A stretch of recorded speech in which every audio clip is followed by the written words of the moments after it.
An underrated Kevin Costner flop was almost directed by Francis Ford Coppola.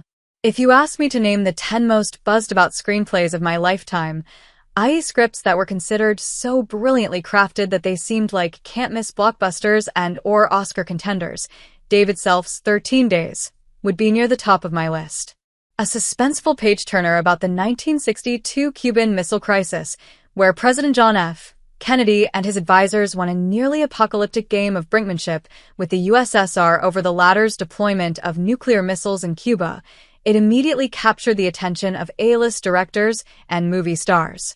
Steven Spielberg considered it. So did Lawrence Kasdan.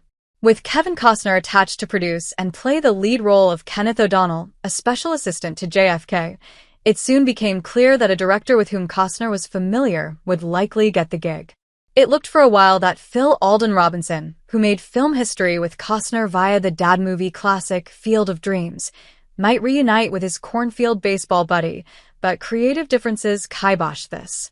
Roger Donaldson, the Australian Helmer who'd helped turn Costner into a white-hot sex symbol with the top political thriller No Way Out, was also eyed, as was Martin Campbell, who, despite having never directed the star before, was highly in demand after he resuscitated the James Bond franchise with GoldenEye. There was nothing wrong with Donaldson or Campbell, but 13 Days was such a hot screenplay.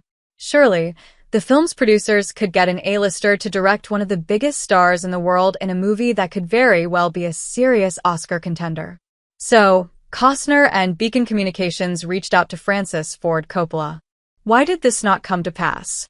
And how did turning down 13 Days set Coppola down the very long path to making the biggest flop of his career? How a Star Wars prequel cost 13 Days the services of Francis Ford Coppola? Coppola was taking mostly paycheck gigs in the late 1990s, which led to him making arguably his very worst movie, Jack, and one terrific legal thriller, The Rainmaker. 13 Days was by far the best material he'd been offered in ages, but it was more of a walk-and-talk drama. He would be serving the material rather than making it his own. He would also be working with an Oscar-winning actor-director who was known for diva behavior, which didn't go down well with Clint Eastwood on the set of A Perfect World. Coppola ultimately declined, but not because he was worried about Costner throwing his weight around.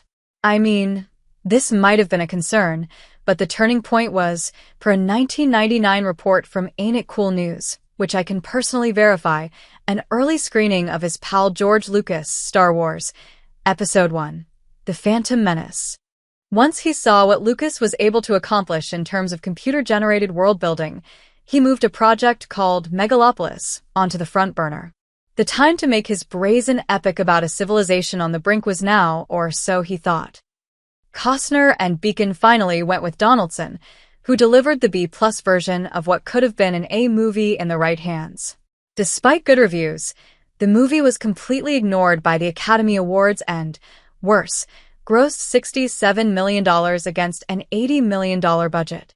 Coppola wouldn't have turned this into The Godfather, but he absolutely would have had fun casting it. That could have made all the difference. Given that he wouldn't make another feature until 2007's Youth Without Youth, this feels like a missed opportunity.